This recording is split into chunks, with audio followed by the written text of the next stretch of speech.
Signal system के इस course में आपका एक बार फिर से स्वागत है। लास्ट क्लास में हमने property of continuous time LTI system start कर दिया था, जिसमें हमने एक प्रॉपर्टी देखा था, वो था कॉन्वोल्यूशन, और हमने टाइम शिफ्टिंग प्रॉपर्टी भी देख रखा है। आज हमारा प्रॉपर्टी जो आज हमें देखना है वो प्रॉपर्टी है टाइम स्केलिंग प्रॉपर्टी। आज हम टाइम स्केलिंग प्रॉपर्टी को देखेंगे। हमें पता है कि yt क्या होता है। yt होता है xt कॉन्वॉल्व विथ ht। हम ये मान के चलते हैं कि सिस्टम है हमारे पास, इस सिस्टम का इंपल्स रिस्पॉन्स ht दे रखा है, इसको इनपुट दिया है xt, तो हमारे आउटपुट क्या मिल रहा है, yt।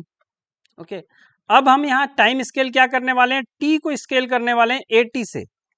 जब t को at से रिप्लेस करेंगे तो जो हमारे पास फॉर्मूला है -∞ प्लस ∞ x टॉ ht माइनस टॉ या डी टॉ, यहाँ स्केल होगा ये सारे के सारे t।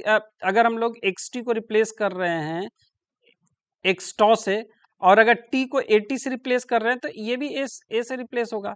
वैसे ही ht को रिप्लेस कर रहे हैं ht माइनस टॉ से, तो अगर यहाँ हम at कर रहे हैं तो यहाँ भी एक कॉमन a बाहर निकाल दो, तो ये भी at माइनस a टॉ होगा। और ये डी टॉ क्या होगा, जब हम t को at से रिप्लेस कर रहे हैं तो टॉ को भी ए टॉ से रिप्लेस कर रहे हैं, तो डी टॉ क्या आएगा, a into D T D tau. Okay, तो और अगर हम ए टॉ को नया वेरिएबल से रिप्लेस कर दें, ए टॉ को हम गामा से रिप्लेस कर दें, तो ये हमारा नया फॉर्मूला जो निकल के आया -∞ प्लस ∞। अभी क्या आउटपुट है ये चेक करेंगे, एक्स गामा। जब हम शिफ्टिंग कर चुके हैं एक्स गामा, यहाँ एक्स गामा हम लिख रहे हैं क्योंकि हम स्केल कर चुके हैं, H A T minus gamma D gamma, और एक ए टर्म भी है हमारे पास, ये हमारा नया आउटपुट है। अब ये नया आउटपुट क्या होगा, यही होगा वो नया आउटपुट ए टी। और अगर इसको एज इट इज रखे तो ये 8 को हम इधर लेफ्ट हैंड साइड लाना होगा, तो ये हमारा फॉर्मूला बिल्कुल वही है, केवल वेरिएबल चेंज है, x gamma H 80 minus gamma D gamma. तो ये वाला फॉर्मूला और ये वाले फॉर्मूले में कोई ज्यादा डिफरेंस नहीं है। तो हम कंक्लूड क्या कर सकते हैं कि अगर t को 80 से हम स्केल करते हैं तो क्या होगा। अगर t को 80 से रिप्लेस कर रहे हैं तो हम x at convolve with at is equal to लिख सकते हैं हाफ ऑफ y at।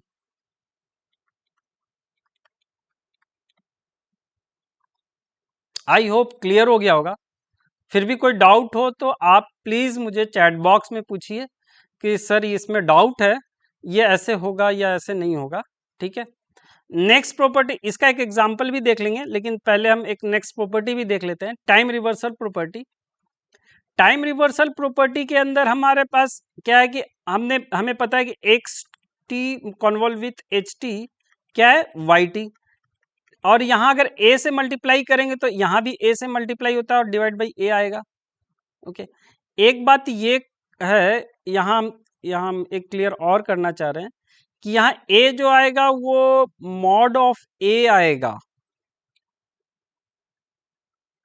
अब ये कैसे आएगा, तो इसको समझने के लिए हमें कुछ एग्जाम्पल लेके ही समझना पड़ेगा। मैं एग्जाम्पल से इसको क्लियर कर दूंगा। ओके, तो यहां अगर हम t को रिप्लेस कर रहे हैं -t से, -t से रिप्लेस कर रहे हैं, और यहां भी -t है, तो हमें आउटपुट क्या मिलेगा, y ऑफ -t। अच्छा, इसमें भी 3 कंडीशन आ जाते हैं, अगर 3 कंडीशन लेके चलते हैं, वैसे जनरलाइज तो यही है, बट अगर 3 कंडीशन लेके चलते हैं जिसमें xt ht दोनों ऑड हों, दोनों, सेकंड कंडीशन क्या है, दोनों इवन है,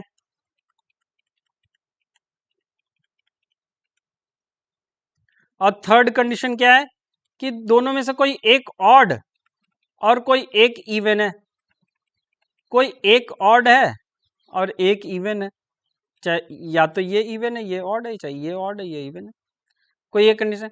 इस केस में आउटपुट क्या आएगा, इस केस में आउटपुट वही रहेगा, वाई टी ही रहेगा, इन दोनों केस में कोई चेंज नहीं आने वाला, लेकिन इस केस में माइनस ऑफ वाई टी आएगा। कैसे, एक बार देख लेते हैं, लर्न करने की जरूरत नहीं है, बहुत सिंपल है। आपने एक्स, जब दोनों ऑड है तो एक्स ऑफ माइनस टी क्या होगा, माइनस ऑफ एक्स टी, और एच ऑफ माइनस टी क्या होगा, minus of S T. Okay, तो X T convolve with H of sorry X of minus T convolve with minus of S T, तो ये minus दोनों तरफ से बाहर आ गए, वो प्लस हो गए, मुझे क्लियर बताने की जरूरत नहीं। तो एक ये क्या बचेंगे, x x T convolve with H T बचा, तो ये वाई टी ही होगा, कोई दिक्कत ही नहीं है, तो ये वाई टी ही होगा। और अगर ये दोनों इवन है तो इवन है तो ये तो माइनस भी नहीं आएगा बाहर, तो इसका मतलब ये डायरेक्ट ये हो गया, डायरेक्ट हो गया, तो ये वाई टी ही होगा, तो यहाँ भी ये क्लियर हो गया। लेकिन अगर सपोज ये ऑड है, तो ये तो ऑड है लेकिन ये इवन है, उस केस में यहां से तो माइनस साइन बाहर आ जाएगा, लेकिन ये एज इट इज रहेगा, तो ये तो हमें पता है ये वाई टी है ना, तो ये माइनस ऑफ वाई टी हो गया। आई होप क्लियर हो गया होगा, ठीक है। अब क्वेश्चन ये उठ रहा है कि यहां मैंने मोड क्यों लगाया, मॉड ऑफ एटी कैसे होगा, ये आपके लिए होमवर्क है। अगर नहीं समझ में आता है तो आप चैट बॉक्स में पूछिए, मैं इसका रिप्लाई करूंगा, बट ये आपके लिए एक नया टास्क है। आप मुझे बताइए कि यहाँ मोड ऑफ ए आएगा या नहीं। आज के लिए बस इतना ही, थैंक यू फॉर वॉचिंग। अगर आपको मेरा पढ़ाना बहुत अच्छा लग रहा है तो आप मेरे चैनल को लाइक कीजिए, सब्सक्राइब कीजिए और ज़्यादा से ज़्यादा स्टूडेंट्स के बीच में शेयर कीजिए। आपका एक शेयर मुझे बहुत मोटिवेट करेगा आगे नए वीडियो बनाने में और नए सब्जेक्ट के वीडियो बनाने में। Thank you for watching.